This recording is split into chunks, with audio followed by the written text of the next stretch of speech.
Hello everyone, Poniya here. Now we are going to listen to podcast news which includes important national, international and business, economy, news. While walking in the morning or evening, while cooking, cycling or during free time you can listen. It will enhance your learning and understanding of various accents and pronunciations. Listening improves the quality of communication and comprehension. Before going ahead, I would like to welcome you all to the virtual school. A new way of learning and teaching, with the vision of Let's Grow Together. Our mission is to learn how to learn and teach how to teach. So stay tuned. And here we go. Editorial 1. The cuspIndia must press ahead with vaccination to avoid repeat of troubles of the second wave. August has begun on a disconcerting note in India's coronavirus story. The 7-day weekly average of cases hovers around the psychologically important 40,000 mark, and there is an uptick in daily new cases with the latest numbers a little over 41,000. A major concern that has assumed national proportions is the trajectory of cases in Kerala. With nearly 20,000 fresh cases being added every day, it is of concern that if a state with an admirable track record during the earlier wave is under siege now, then many other states could be particularly vulnerable against new variants at the start of a third wave. In Kerala, the rise in cases is concomitant with a rise in testing that has increased from 130,000 a day on July 25 to 162,000 as of Monday, indicating that the infection may be rapidly spreading. Nearly 11 states are now showing a weekly increase in cases. Kerala is not the only point of concern. The national situation has prompted the Health Secretary to write to states that all districts reporting a positivity rate of more than 10% in the last few weeks ought to consider strict restrictions to curtail the movement of people and formation of crowds to prevent the spread of infection.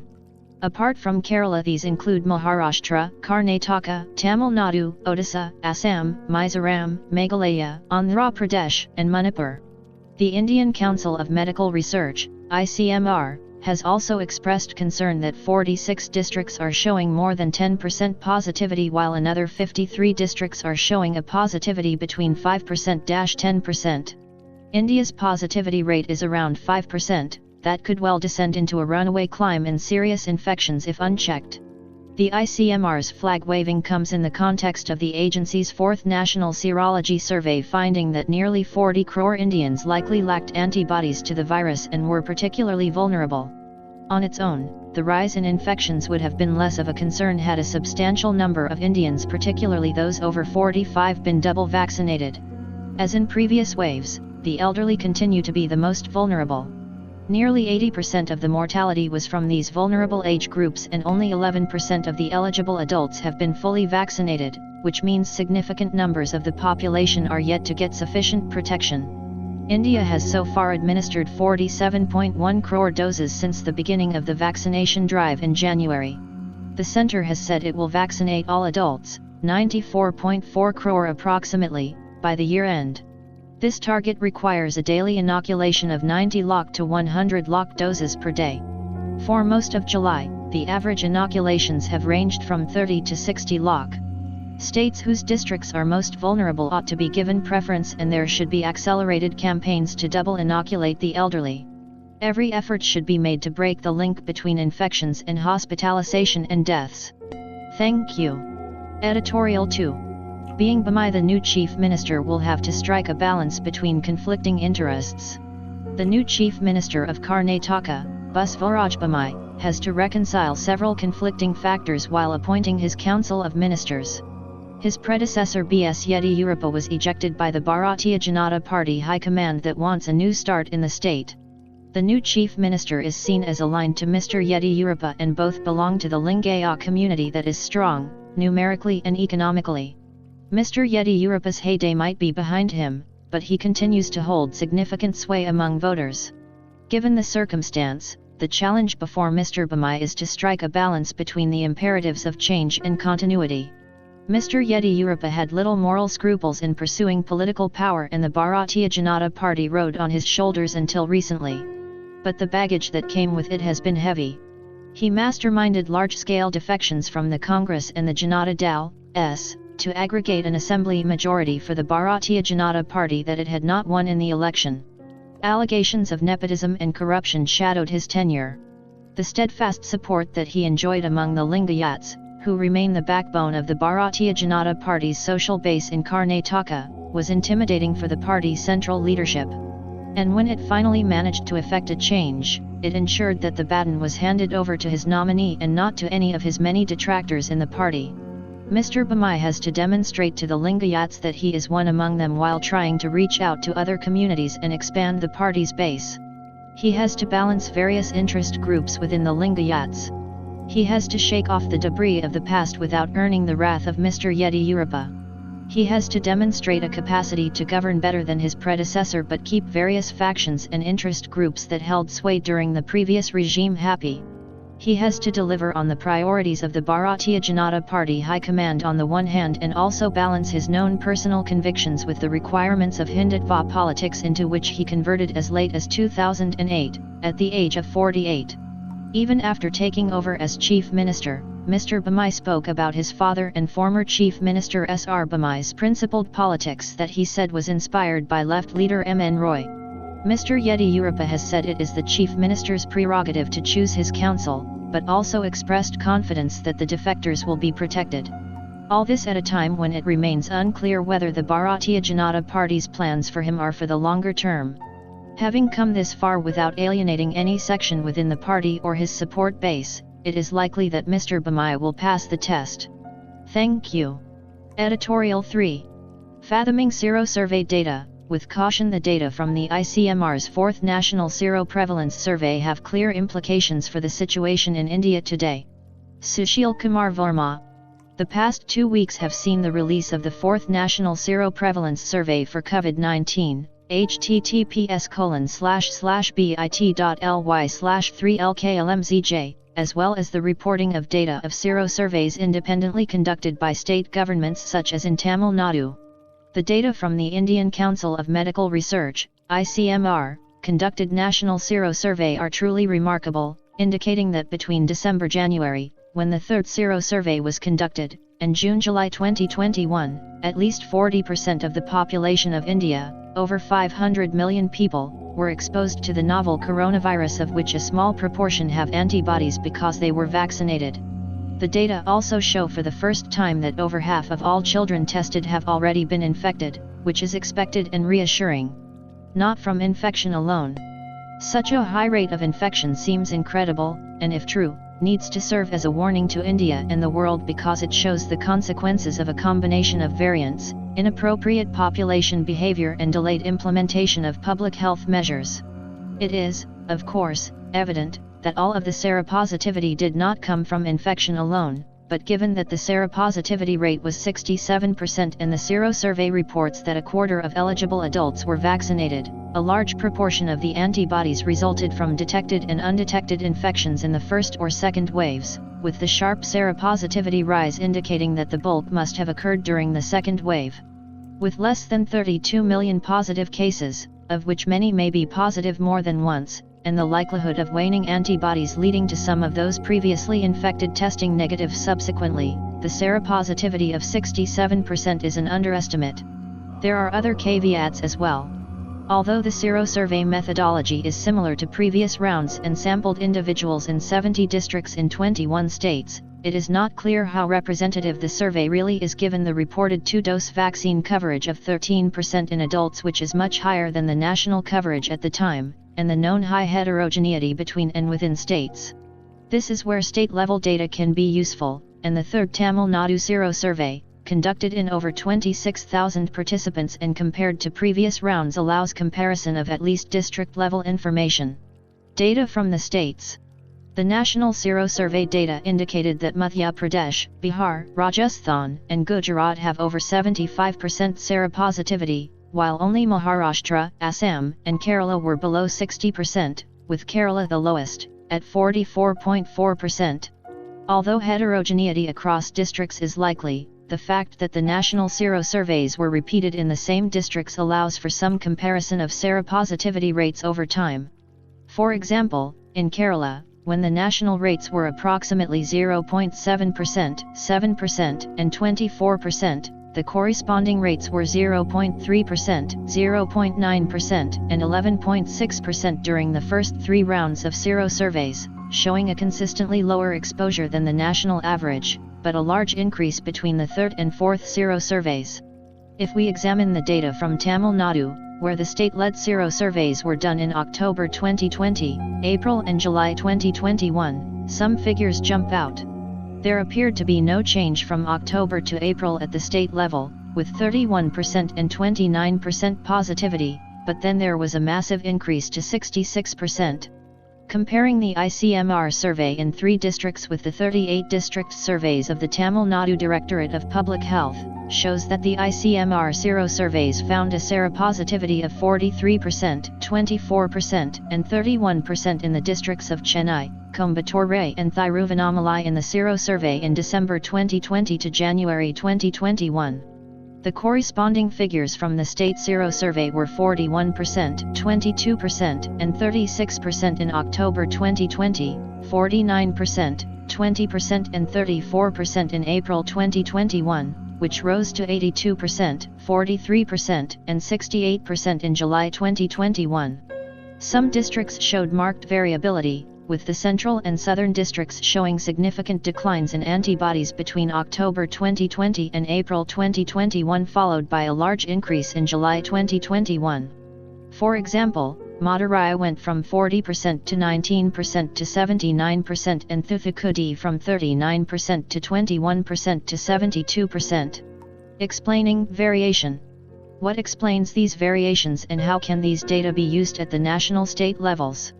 First, there was inconsistency in the assays used for antibody estimation, with the ICMR using an ELISA test that measured antibodies to inactivated virus in its first round and then switching to a method that measured antibodies to nucleocapsid and spike proteins. Tamil Nadu used a chemiluminescence method for all its assays, while serosurveys in Delhi, Mumbai, Pune and other local serosurveys have used different methods, which means that some of the variations may be due to the testing methods, which have varying sensitivity and specificity for antibodies directed against different viral antigens.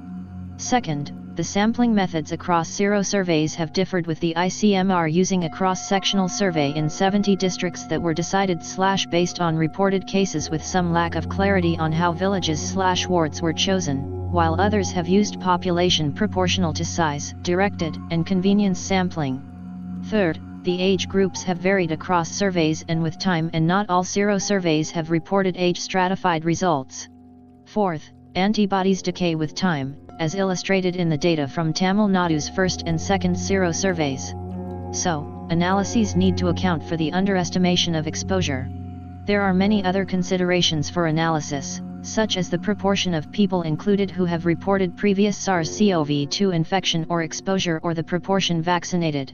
But in general, serosurveys more accurately reflect the experience of the population with an infectious agent than reported cases. This is especially true in India, where without targeted effort and sometimes despite detailed search, it is not possible to discern the reasons for testing, the numbers of individuals that have contributed to cumulative testing, the locations where tests were done, or the types of tests used, all of which are essential to understanding the strengths and limitations of the data on reported cases, and the test positivity rate. Reported cases represent the tip of the iceberg for a virus that can cause asymptomatic infection or result in mild symptoms that are not distinguishable from other respiratory viral infections. Serological data has value for public health because knowing where and how many have already been exposed to the virus gives a clearer picture of how and when infection has penetrated the population. The data from the ICMR's 4th National Seroprevalence Survey therefore have clear implications for the situation in India today. The Kerala example. When Kerala is reporting the bulk of the country's positive cases and has a reproductive rate of infection of greater than 1, how concerned should we be? Seroepidemiology shows that the state has over 18 months been able to limit the exposure of its population, and vaccination data indicates that the state is outperforming most others. In general, the healthcare infrastructure has not been overwhelmed, deaths are low, and shortages of oxygen and hospital beds have not been reported. Relaxation of restrictions over Eid on July 21 are likely to have resulted in cases which should peak in the first week of August, but there is a need to ensure continued population compliance with restrictions, particularly with Onam approaching, and a need to ramp up vaccination. In fact, given Kerala's success in controlling the virus so far, a key consideration should be whether states and districts with the lowest seroprevalence should receive a greater proportion of the vaccines while supplies are limited. The immunity gap identified in Kerala demonstrates the value of serosurveillance and the need to ensure that we continue to use this very valuable tool not just to record the history of viral circulation in India but also to inform decisions going forward. At the state and district levels, what can be changed based on serosurvey data? Increasing vaccination in areas with the lowest exposure in parallel with ensuring high testing levels and healthcare system preparedness in areas with high vulnerability are immediate responses. However, serosurveys need to be continued and the data integrated with testing, vaccination, and clinical data. These are needed to understand ongoing infection rates, age distribution of infections and cases, where variations could be driven by seasonal coronavirus exposure, vaccination, and the effect of waning antibodies, all of which will be essential to inform policies on the need and use of booster doses and long-term system preparedness. Gugnadeep Kong is Professor, Christian Medical College, Vellore, Tamil Nadu. Thank you. Editorial 4. A disconcerting picture behind the headline numbers. There is evidence to suggest that the PLFS data may underestimate the loss of earnings and fall in consumption. AP. The third annual round of the Periodic Labor Force Survey, PLFS, data conducted during July 2019 to June 2020 was released recently, https://bit.ly/3FLSDAX. The PLFS captures key indicators of the labor market such as the labor force participation rate, LFPR, the proportion of population working or seeking work, worker population ratio, WPR, the proportion of population that is working, and the unemployment rate, UR, the proportion of population in the labor force that is seeking but unable to find work. It also provides data on the earnings of different segments of workers. The PLFS 2019-20 was expected to provide official estimates of the labor market distress that followed dwindling GDP growth and a lockdown following the novel coronavirus pandemic that brought several economic activities to a standstill. The data, however, show a decline in the unemployment rate to 4.8% in 2019-20, the lowest in 3 years. While the headline numbers may seem pleasing, a detailed analysis paints a rather disconcerting picture. Falling unemployment rate. The LFPR, WPR, and UR are measured using two approaches: usual status and current weekly status. The usual status considers the activity of an individual over a relatively long period during the last 365 days, whereas the current weekly status is based on activity performed during the reference period of the last 7 days. The unemployment rate, as measured by the usual status, fell from 6.1% in 2017 to 18 to 4.8% in 2019 to 20. This is because even as the LFPR increased from 36.9% to 40.1%, the WPR increased from 34.7% to 38.2% during the same period. In other words, while there was an increase in the share of the population in the labor force over the last 3 years, there was an even higher increase in the share of those who were able to find work, and hence unemployment fell. A fall in the unemployment rate would be heartening, except, it seems puzzling as it comes at a time of unprecedented economic distress. The quarterly GDP growth declined for successive quarters, sliding from 8.2% in January-March 2018 to 3.1% in January-March 2020, after which the economy contracted by 23.9% during April-June 2020. Workforce composition. How were more people able to find jobs when economic activities were slowing down? The answer lies in the changing composition of the workforce.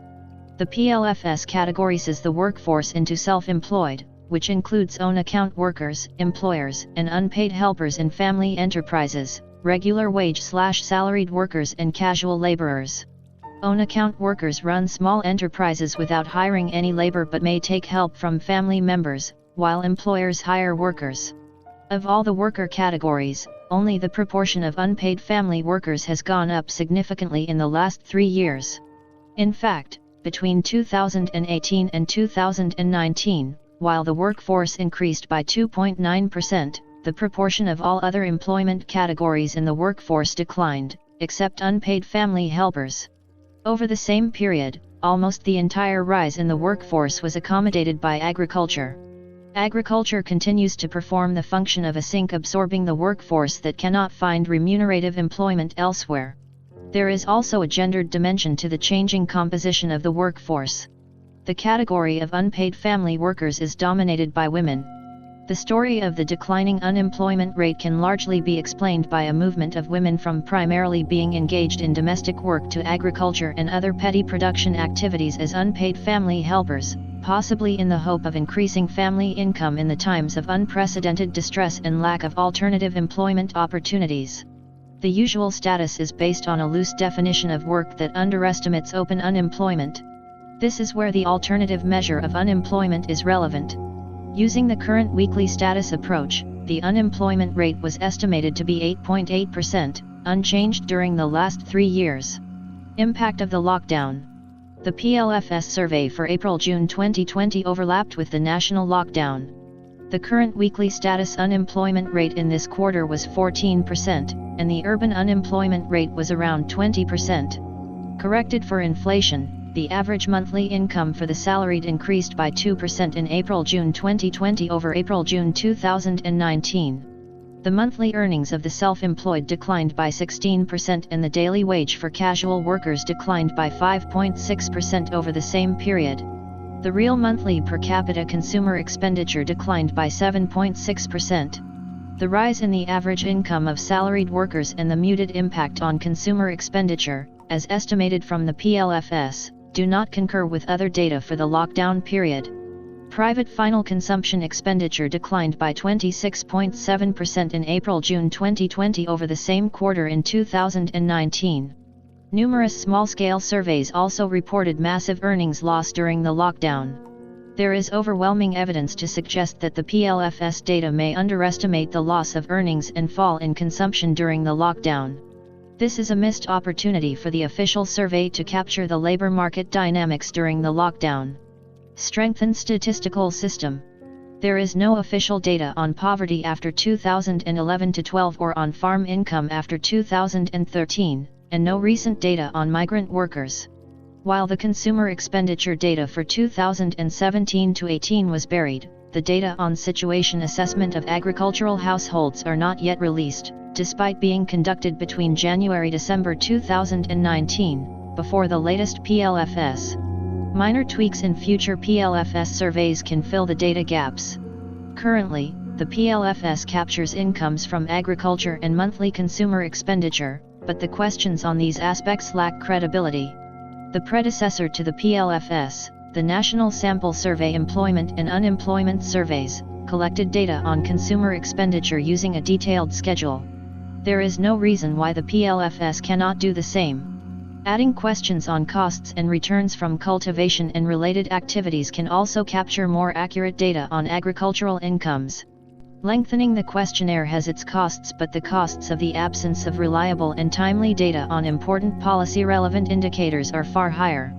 Ishan Anand is Assistant Professor, Jindal Global Law School, OP Jindal Global University, Sonpat, Haryana. Thank you. Editorial 5. The hacking of Indian democracy. National security is important, but it can have an impact on human rights and civil liberties. The Pegasus revelations reflect an attack on Indian democracy and Indian citizens. Was the government directly responsible for the surveillance of a select group of Indian activists, politicians, and journalists and others? Or was the surveillance at the instance of a private player? With the government in denial, a commission of inquiry by a sitting Supreme Court judge can alone unravel the mystery. National security is important, but it can have an impact on human rights and civil liberties. The use of surveillance has serious implications for privacy. But the list of people targeted prima facie shows that national security is a pretext to suppress political and societal dissent in India. Acting according to conscience. Pegasus is a technology sold to governments to fight terrorism. The Israeli Supreme Court, in September 1999, said in Public Committee Against Torture in Israel v. Israel that shaking, waiting in the shabak position, the frog crouch, excessively tight handcuffs and sleep deprivation were illegal. It held that they granted General Security Service investigators the authority to apply physical force during interrogation of suspects suspected in involvement of terrorist activities, thereby harming suspects' dignity and liberty. This, it said, raises basic questions of law and society, of ethics and policy, and of the rule of law and security. Speaking for the court, President Barak declared, "This decision opened with a description of difficult reality in which Israel finds herself. We are aware that this decision does make it easier to deal with that reality. This is the destiny of a democracy. A democracy must sometimes fight with one hand tied behind its back. Even so, a democracy has the upper hand. The rule of law and the liberty of an individual constitute important components in its understanding of security." He concluded, "We are aware of the harsh reality of terrorism in which we are, at times, immersed. The possibility that this decision will hamper the ability to deal with terrorist and terrorism disturbs us. We are, however, judges. In deciding the law we must act according to our purest conscience. NSO Group and the Indian government must be reminded of these words. In the name of fighting terrorism, democracy cannot be undermined. Indian democracy is founded with the cherished ideals enshrined in the Constitution. It belongs to the people and not to political parties. The surveillance of the target group raises doubts about the functioning of democracy in India. The chilling effect, if the government were to succeed, would be to turn democracy into a dictatorship. The government has a constitutional duty to protect the fundamental and human rights of its citizens, irrespective of who they are. Even if the government is not complicit in the surveillance, it has miserably failed in discharging this duty. There is clear evidence that the rule of law has been undermined. More evidently, this reflects extremely poor governance. The Intelligence Bureau, the Research and Analysis Wing, and the National Security Council Secretariat should have forewarned the government and citizens against such surveillance seriously violating privacy and fundamental rights. Their silence speaks volumes about either complicity or poor governance. This being the case, an inquiry at the highest level under the supervision of the judiciary is a constitutional necessity. If this does not take place, India will cease to call itself a democracy. The Supreme Court, in cuspIndia v. Union of India, 2017, declared privacy a constitutionally protected value.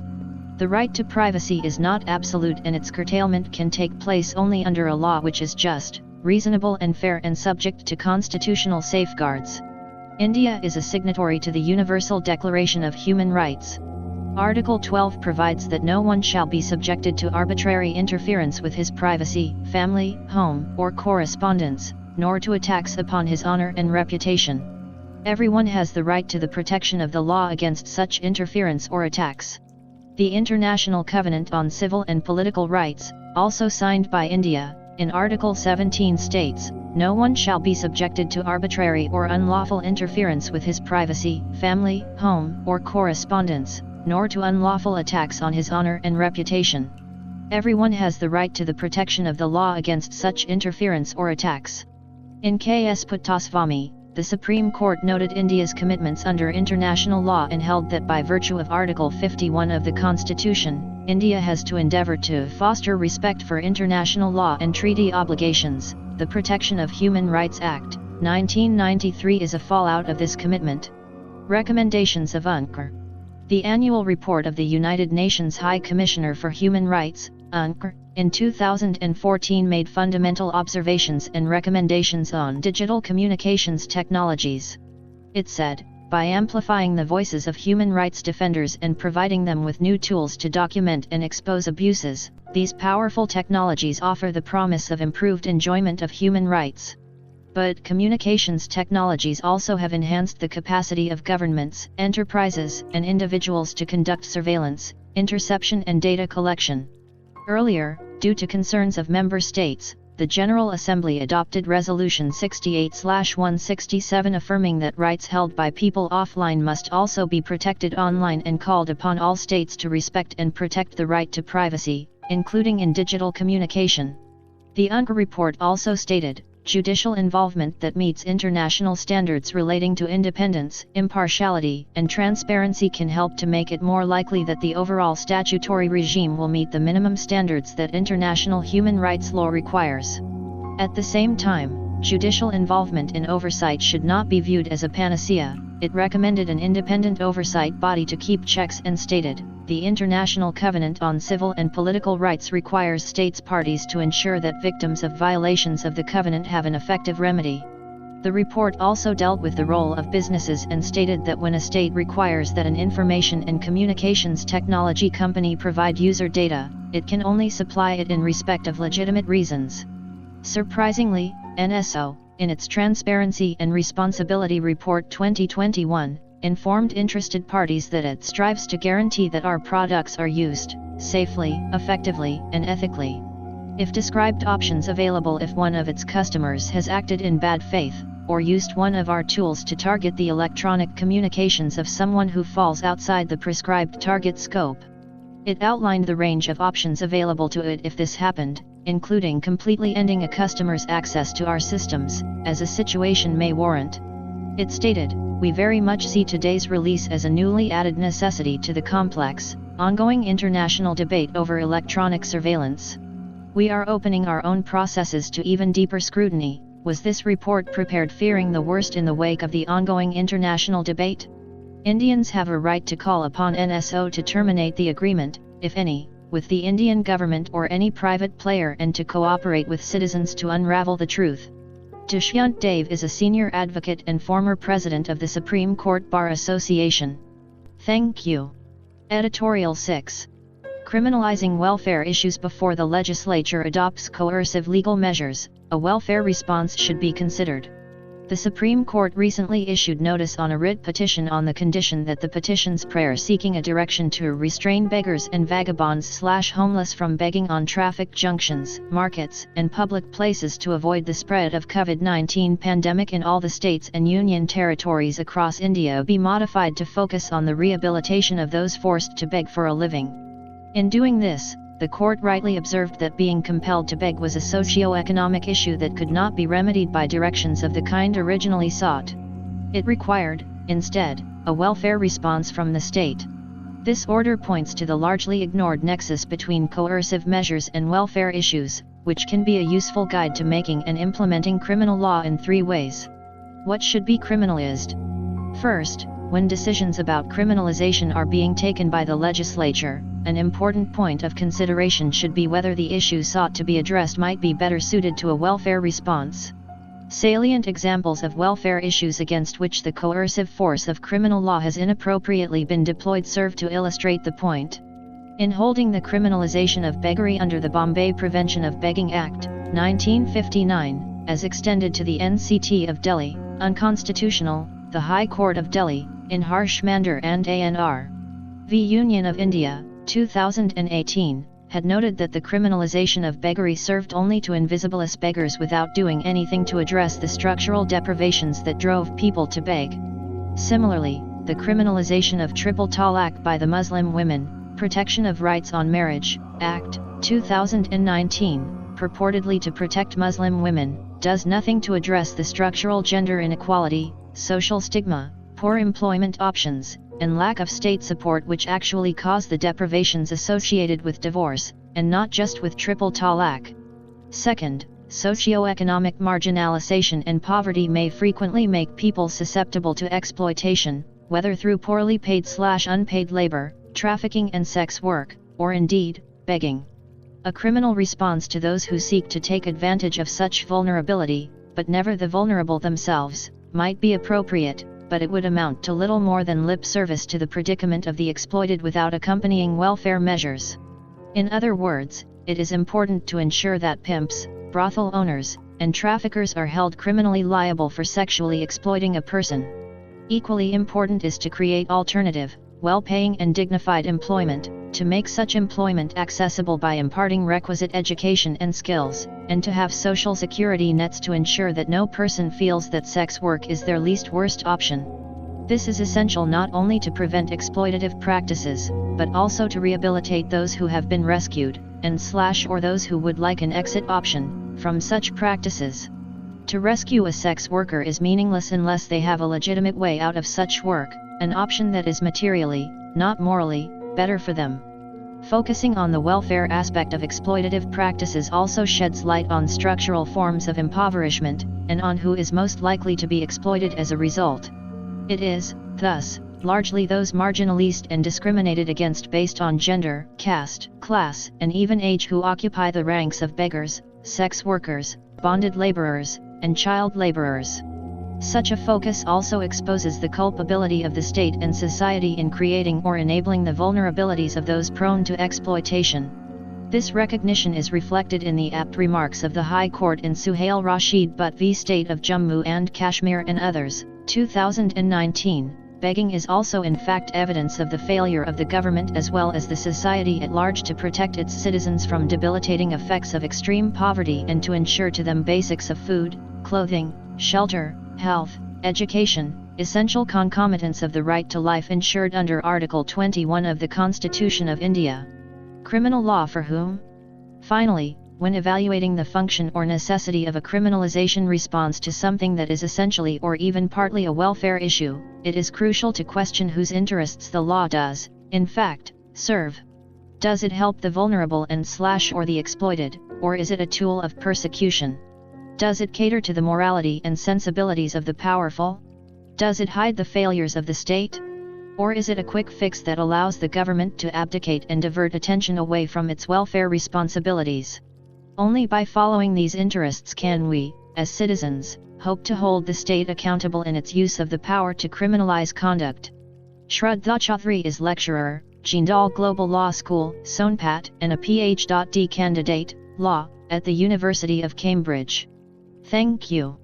Editorial 7. We need more creators. Educators must upgrade their engagement strategies while integrating technology into their approach. Vikram Vincent. The National Education Policy, NEP, 2020 has rightfully identified 21st century skills as fundamental to developing creators. Critical thinking and problem solving, communication and collaboration, creativity and innovation, flexibility and adaptability, initiative and self-direction, social and cross-cultural interactions, and productivity and accountability all strengthen the individual's abilities at the workplace. Relying on traditional literacy and numeracy alone will not suffice and tends to marginalize differently abled learners. Educators could consider a design-based approach where students concentrate on a subject for 2-3 weeks to examine how it can be applied in the real world. Mihaly Csikszentmihalyi, who studied happiness and creativity, said that creation requires deep work. An individual must be motivated enough to remain immersed in a specific activity to be creative and happy. Teacher training. But does our current classroom and content-heavy syllabus enable deep work? Also, how do we retrain teachers who have been trained in traditional systems?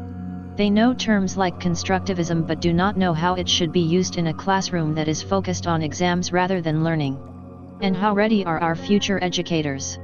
In a semester-long study that used Wikipedia as a pedagogical tool for teacher training, 65 pre-service, B.Ed, teachers were asked to improve the pages on Wikipedia related to educational concepts. Excluding a few, the content created by most participants was either sent back to them or deleted by neutral editors of Wikipedia. The content, it was found, was plagiarized, did not provide citations, lacked basic writing and grammar skills, etc. After 3 iterative cycles that were emotionally intense, the teachers were able to contribute content to over 75 Wikipedia articles in English and over 50 articles in Kannada, Tamil, Telugu, Hindi, Malayalam, Gujarati, Assamese and Punjabi. All the content was related to educational technology. The critical feedback from various Wikipedia editors was crucial because it was unbiased. This feedback forced the learners to re-evaluate their skills. This shows that constant engagement, an emotional connect, and immersive learning are important parts of education. Using technology. EdTech apps can deliver content that caters to multiple learning styles, learning curves, and pace of learning. The pandemic has shown that traditional teacher and brick-and-mortar schools may become obsolete if radical pedagogical changes do not follow. However, over-reliance on technology comes at a cost. Technology tools are forcing human beings to remain consumers rather than become creators. For example, social media forces you to scroll mindlessly rather than contemplate or engage meaningfully. Entertainment channels create addictive content that makes you suspend reality till all the seasons are done. And with the pandemic shutting down schools, children have lost all personal contact with their social group and parents are forced to rely upon technology to provide their children constant gratification to keep them engaged. With so many immersive distractions from deep work, is it even possible to develop creators? Can technology replace emotional and social engagement? The disruptive nature of digital tools has thrown up interesting challenges to the traditional education system. Educators will have to find ways to upgrade their engagement strategies while integrating technology into their approach through hybrid learning. And while the NEP is catchy, policymakers will have to look again at the school education system if 21st century skills are to be truly actualized. Vikram Vincent has a PhD in educational technology from IIT Bombay. Thank you. 50 years ago, August 3, 1971, India reacts to Yaya's statement. Mr. Swaran Singh, Minister of External Affairs, told the Lok Sabha amidst cheers today, New Delhi, August 2, that if President Yahya Khan made the success attained by the mp3 Bainai in establishing effective control over parts of Bangladesh as an excuse to start a war with India, undoubtedly our defence forces will give a fitting reply. He was replying to Mr. Samar Guha and others. Mr. Guha drew the minister's attention to the reported statement of President Yahya Khan broadcast by Radio Australia that Pakistan was on the verge of a total war with India and sought his comment.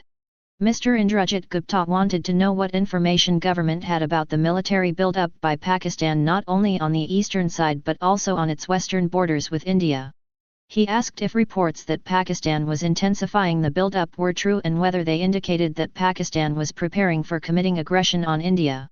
The Defence Minister, Mr. Jajavan Ram, intervened to reply that whenever it came to India's notice that Pakistan was deploying its forces on any part of the border, we also make our preparations. Mr. Gupta asked whether the reports of concentration of troops by Pakistan on India's border were really true. Mr. Jajavan Ram, I do not think it will be possible to give more information. 100 years ago, August 3, 1921, difficulties for Indian students.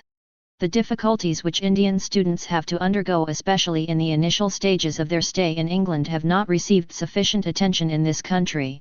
Consequently, the unofficial agencies working to help our youths by providing a ready home to welcome them in an alien land and saving them from the various pitfalls to which they are exposed in a strange society, have not received the support they are entitled to get from all well-to-do and patriotic Indians.